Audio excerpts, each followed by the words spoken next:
Hello world, welcome back to the Razor RC, and we are back at it with the full review of the Kyosho MP10 Readyset. It is a 1/8 scale 4-wheel drive nitro powered race buggy, and it came out a little while ago, maybe about 4 or 5 months ago. Yeah, and I've been just driving it, bashing it, took it to the racetrack, having tons of fun with it, and want to do the full review. The way this thing works is we go through 6 different categories, giving you a rating from 1 to 5 stars, and it's graded on a curve. So competitors to this are going to be things like the Serpent SRX8, the HPI Racing Vorza 3.5, the Hobao Hyper VS2. So I have basically every 1/8 scale RTR Nitro Buggy that you can buy. So very familiar with this line of vehicles. And I also have the MP9 Readyset. I also have the Inferno Neo 3.5. So yeah, pretty much familiar with all the Kyoshos that you can buy in the 8 scale race buggy class. So yeah, the sales are $530 at the time of this video. I will have links in the description below where you can pick one of these up if you're interested. It does help support the channel, but of course buy from wherever you like. Here's what the buggy looks like under the hood. So obviously nitro powered 0.21 race legal engine. It does have a pull start, a nice little tuned shiny polished pipe, regulation fuel tank there, Kyosho style air filter, 2 servos which are new for this Readyset, the K55071009MWs. So these are a new set of servos. The MP9 had a different set. We got the little battery box here. It does take a standard hump pack, receiver box as well, antenna on-off switch, all aluminum shocks. You can see the chassis. I think it's 3.5 millimeters. Not exactly sure.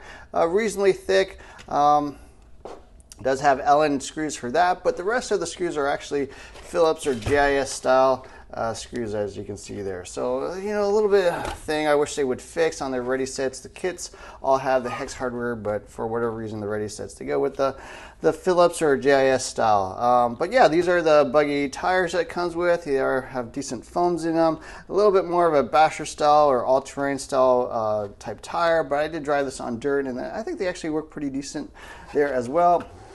Sway bars front and rear, plastic chassis braces down the middle, aluminum center diff with your brakes there. So 3 differentials all the way around. The buggy has been redesigned a little bit from the MP9, so this is a whole new generation of buggy. Some changes, you know, I don't really know all the changes, honestly. I think the suspension arms are a little bit different. The C-hubs, I think, are a little bit different. Chassis, I think, is probably a little bit more modern or weight forward. I think they redesigned the diffs a little bit as well. So there are some changes, but you know, not major, you know, complete overhaul or anything like that, but it is a different generation of vehicle. So yeah, let's get into the review. We're going to give you a rating from 1 to 5 stars. And so yeah, like I mentioned, 3 stars would be average within its class across all those other RTR Nitro buggies. 5 stars would be best in class, and 1 star would be worst in class. First category is the engine electronics. Here is the radio. It comes with the Synchro KT331P. So this is the same radio as before. It comes in all their higher end Readysets. A very good radio. You know, it is computerized. It does have a little display, backlit, shows you all the adjustments and stuff, so you can kind of go through, you know, steering, reversing, ABS, lots of stuff. Pretty typical, or not typical, pretty similar to something like a low-end Futaba. I don't think the response and performance is quite there, you know, as those like $100 radios, but it is very good for an RTR. Very few radios actually have a display and stuff like that. So yeah, a lot of adjustments. You can tune everything from the radio, your steering trim, throttle trim. It does have an angled foam wheel, which is a little bit weird. Bit of play in the steering wheel. But this is definitely the best in class radio for an RTR Nitro vehicles. No complaints there. It's actually way better than most that you can actually buy.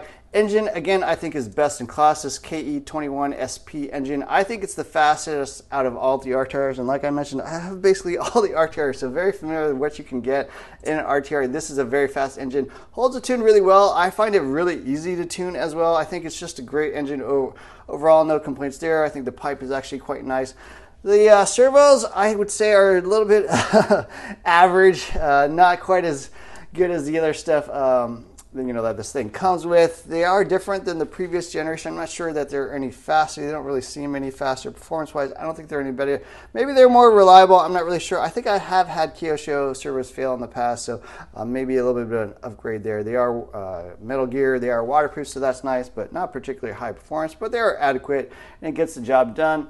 So yeah, overall in the engine electronics category, I'm going to give it 5 stars. I think this is best in class for sure. The stuff that is a big deal, the engine and radio, it is best in class. Maybe you want to swap out the steering servo. That would be the only thing I would say, maybe you would want to swap out. But yeah, other than that, it is best in class, 5 stars. So the MP10 is definitely a modern race buggy. It is, based off their current generation of their race class stuff. So the kit stuff is on their MP10. I think the TK2 at this point. It is a very weight forward type design. As you can see, everything is moved up. Engine is all the way forward as much as you can. The fuel tank, everything, electronics are all way forward. It is quite empty, kind of back here in the back. So I think this is designed a little bit more for higher traction surfaces. I did take it out to a racetrack, but it was kind of a loose racetrack, and I did find that this thing performed a little bit more difficult to drive because it's probably a little too loose for that type of surface. But it does have all the adjustments, easy access diffs, does have the all-aluminum shocks, does have the sway bars front and rear. You can also buy basically all the kit parts, and it'll just bolt right on. If you want an upgrade chassis, if you want the higher end C and D blocks.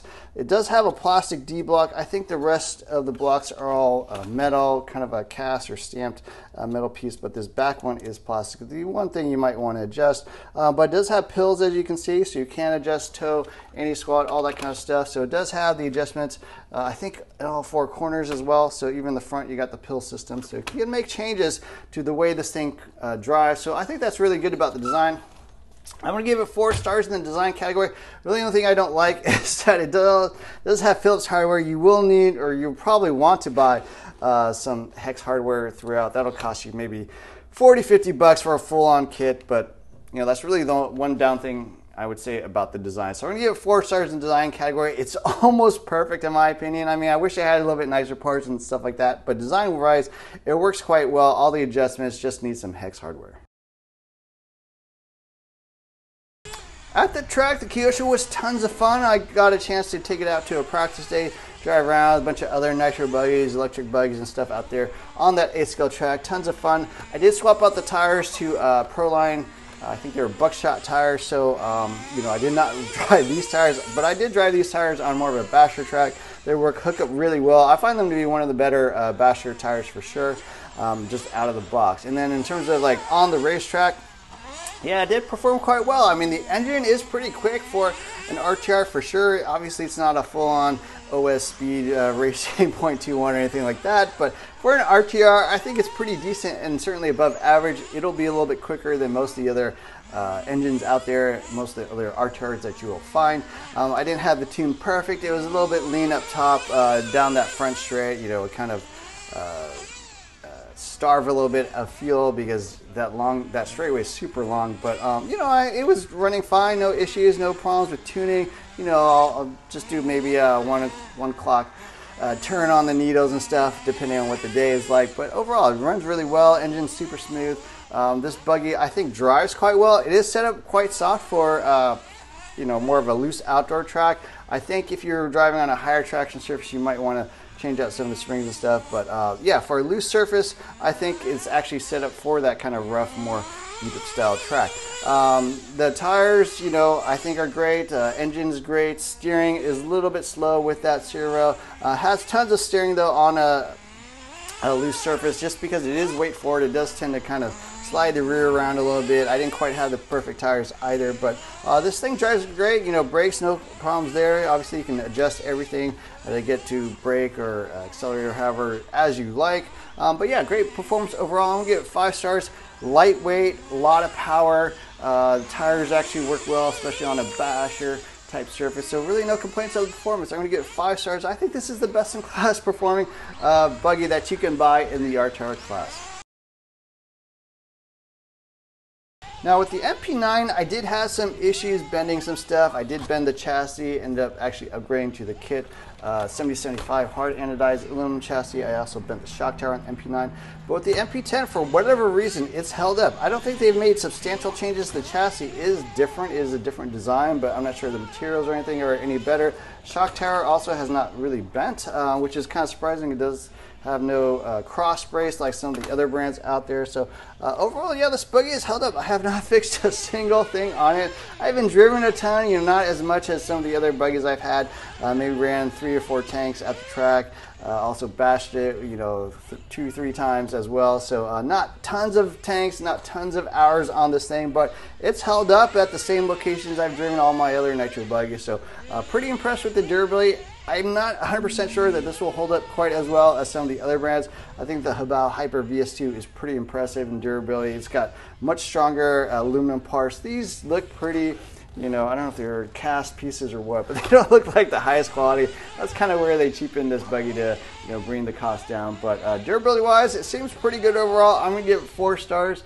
So I don't think it's best in class. I think the Habao is probably a little bit more durable, but this is pretty good and had no real issues. The one area that can be a bit of a concern with an RTR Nitro buggy is that most of them are based off previous generation vehicles. So things like the HPI Vorza is kind of based off the HB Racing. I think it was like the 819 or whatever it's called. I can't remember exactly. 811 actually, I think it was called. The Low C8 Nitro is really based off their previous generation. It's not based off the 8X style vehicle. So yeah, that can be a bit of a concern because, something like a Serpent, again, is based off their previous, I think, Cobra. So it's not the modern Serpent, and even Serpent is a little bit of a smaller brand. But the Kyosho, it is based off the current MP10 platform. Kyosho, again, I think is one of the bigger brands in the RTR Nitro space. I think it's actually easiest to get parts. Working on this thing is also pretty decent. It does have Phillips head hardware, but once you get past that, pulling it apart, everything is pretty standard for a scale buggy, so no concerns there. So yeah, overall in the support and maintenance class, this is where, again, I think the Kyosho shines. It is going to be easiest to buy parts for this. It's going to be easiest to get any access upgrade. You can buy the kit parts if you want to put on some higher quality stuff. So overall, support and maintenance is where it shines. 5 stars. The MP10 Readyset sells for $530 at the time of this video. That's kind of mid-range. The Habao is $605, but has higher quality parts, bigger engine. The HPI Vorza is $500. It's $30 less, but I don't think it's quite as nice of stuff. I don't think it has quite as nice of an engine. Doesn't have quite as nice of a radio, although it is pretty good. The Serpent is a little bit cheaper at $467, so I think that's one of the best values, especially with like the machine parts. The Serpent is actually pretty nice. The radio kind of sucks, but the rest of the vehicle is actually pretty good. I do like it. So I think in the value category, the Kyosho is fair. 3 stars. You get what you pay for. It's kind of mid-pack in terms of the pricing. I think it's kind of mid-pack in terms of the quality as well. Certainly the parts on this thing are nowhere near the kit parts. They are definitely a step or 2 down from the nice machine 7075 parts you would find on most kit parts. But most ready sets really are coming with like stand pieces, cast pieces, 6061 aluminum, that kind of thing. So my final thoughts on the MP10 are that this is a great buggy. Great engine electronics, just change out the servos maybe. Design I think is pretty good. It's nice that you can upgrade parts. Nice you can get replacement parts. So this is going to be an easier to own, easier to live with buggy. If you actually want to go racing, I think this is probably the best choice in the RTR class. It is very much a race buggy that is based on modern stuff. Now, is it going to hold up as well as a kit thing? No, I don't think so. Obviously, the engine's not going to be as quick as a full-on $400 or $500 race engine, but you're only paying $530 for this car, and so I think it's a great choice to get started in nitro racing if you want to do that. The radio is pretty good. There's a bit of slop in the wheel. That's probably the most annoying thing. The foam's a little soft as well, but it's got all the adjustments that you need, and it will get you going. And I don't think there's too many concerns if you're driving in a sportsman class. The main thing I would be a little bit more concerned about is maybe the aluminum parts bending. You might want to upgrade to the kit front tower at least. Maybe the chassis, we'll see.